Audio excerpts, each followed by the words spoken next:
Olá, hoje a gente vai dar continuidade aos conteúdos de Química do primeiro ano. Sou a professora Núbia Mello e o tema da aula de hoje é definição de ácidos e bases através de indicadores e pH. Pegue seu caderno e vamos juntos estudar. Por que classificar as substâncias? Então, diante do nosso cotidiano, existem muitas substâncias e seria impossível estudá-las individualmente. Então, hoje a gente vai aprender como classificar e quais são os conceitos que nós utilizamos para realizar isso. Então, nós estamos aqui diante, da Coca-Cola, de frutas, de alguns ácidos, de alguns produtos que nós utilizamos na nossa casa e nós vamos aprender a agrupá-las e classificar cada uma delas. Quais são os critérios que a gente pode estar utilizando para separar essas substâncias em grupos?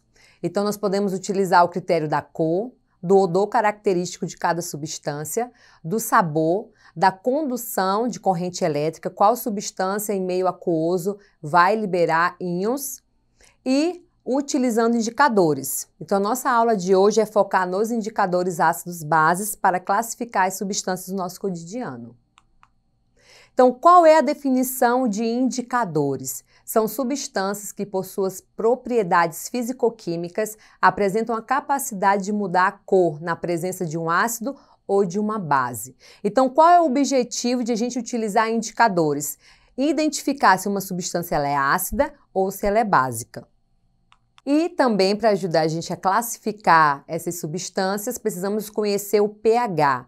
O que significa pH? Significa potencial hidrogeniônico, que é o potencial que algumas substâncias têm de liberar H+, e indica a acidez, a neutralidade ou a alcalinidade determinada da solução. O pH é uma característica de todas as substâncias determinado pela concentração de íons que as substâncias liberam em meio aquoso. E o que significa em meio aquoso? Todas as vezes que nós temos uma substância ou um produto em contato com a água, nós dizemos que nós temos uma solução em meio aquoso, onde o solvente é a água. E para a gente trabalhar com a escala de pH, a gente precisa conhecer a faixa numérica que ela apresenta para a gente. Então, todas as vezes que a gente trabalhar o conceito pH, o que a gente precisa lembrar ou associar? Que o pH vai de 0 a 14.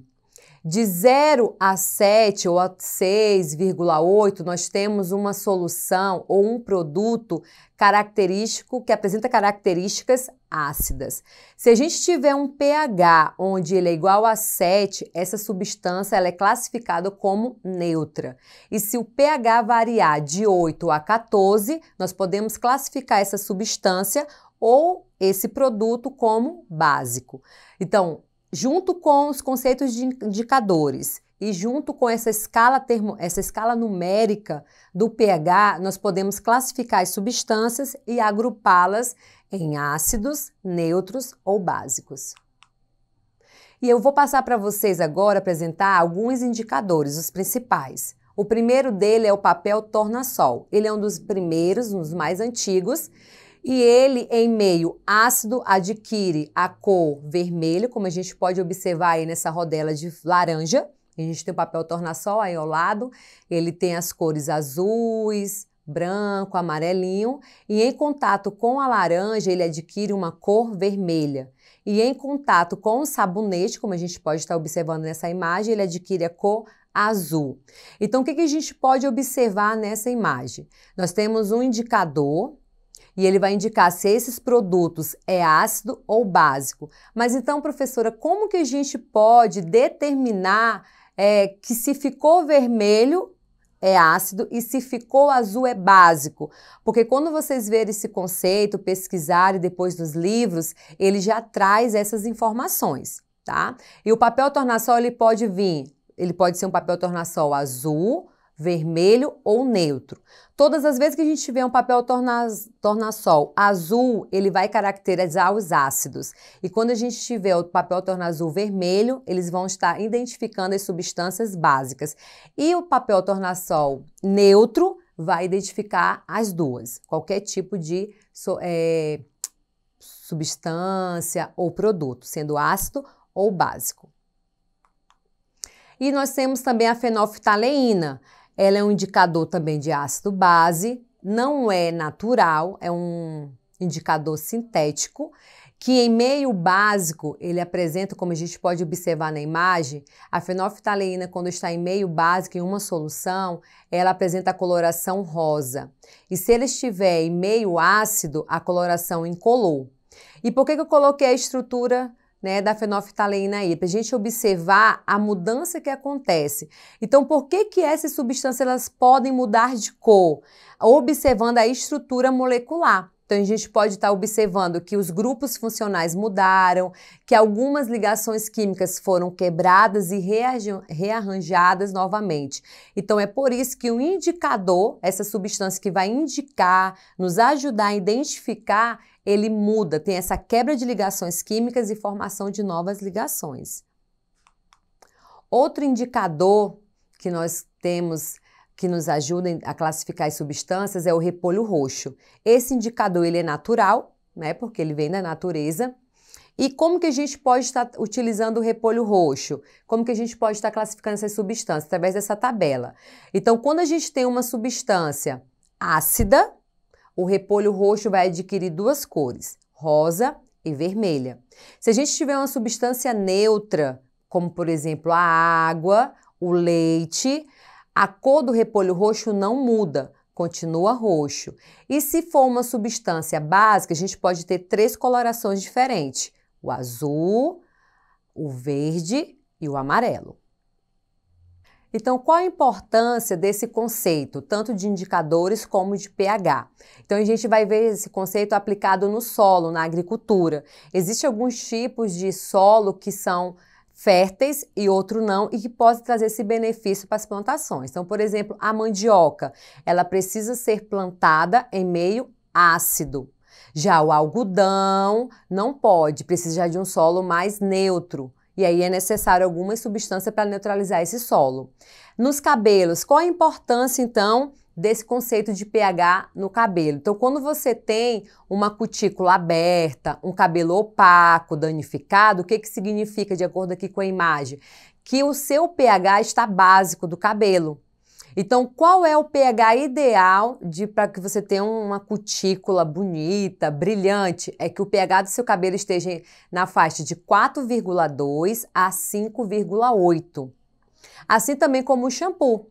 Então, assim, a orientação seria qual shampoo, qual o pH que eu preciso escolher o meu shampoo. Então, seria nessa faixa para que eu pudesse ter o cabelo, né, sedoso. Na área da saúde, qual a importância do conceito de pH? Então, existe o nosso sangue, precisa estar apresentando um pH de 7,35 a 7,45. Então, esse é o pH normal do nosso sangue. Então, o que acontece quando o meu pH, o pH do meu sangue vai para o lado ácido, quando apresenta ali 6,8 até o 7? Eu apresento uma doença chamada acidose, onde eu apresento uma insuficiência respiratória.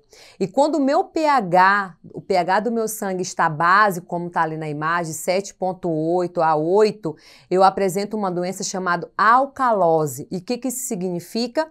Que eu vou apresentar uma respiração profunda, pesada. Então, a importância desses conteúdos é para ali trazer esses benefícios no seu dia a dia, tá bom? E não simplesmente só para você resolver exercícios, mas que traga benefícios no seu dia a dia. Então, vamos exercitar aqui. Questão 1. O suco extraído do repolho roxo pode ser utilizado como indicador do caráter ácido ou básico de diferentes soluções. Misturando-se um pouco de suco de repolho a uma solução, a mistura passa a apresentar diferentes cores, segundo a sua natureza ácida ou básica, de acordo com a escala a seguir. Então, nós temos aí uma tabela onde tem as cores vermelha, rosa, roxo, azul, verde e amarelo, e embaixo o pH, que é a faixa numérica que a gente precisa estar identificando. Algumas soluções foram testadas, como esse indicador, produzindo os seguintes resultados. Então, lá, o amoníaco apresenta uma cor verde, o leite de magnésio apresentou uma coloração azul, o vinagre apresentou uma coloração vermelha e o leite de vaca apresentou uma coloração rosa. Então, de acordo com o conteúdo, o repolho roxo em contato com substâncias de caráter ácido adquire a coloração vermelha e rosa, que foi o que a gente viu anteriormente. O repolho roxo em contato com caráter básico apresenta 3 tipos de coloração: azul, verde ou amarela. Analisando a tabela, temos as seguintes informações. O repolho roxo em contato com amoníaco apresenta cor verde, portanto, ela é uma substância básica. O repolho roxo em contato com leite de magnésio apresentou a coloração azul, então ela é uma substância básica. O repolho roxo em contato com vinagre apresentou uma coloração vermelha, então ela é uma substância ácida. E o repolho roxo em contato com amoníaco apresentou a cor rosa, portanto ela é uma substância também ácida. Então, de acordo com os resultados, as soluções 1, 2, 3 e 4 têm respectivamente o caráter.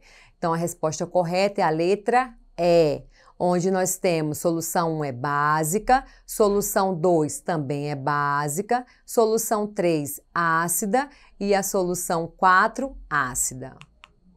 Questão 2. O indicador suco de repolho roxo é obtido através da extração das substâncias presentes nas folhas do legume.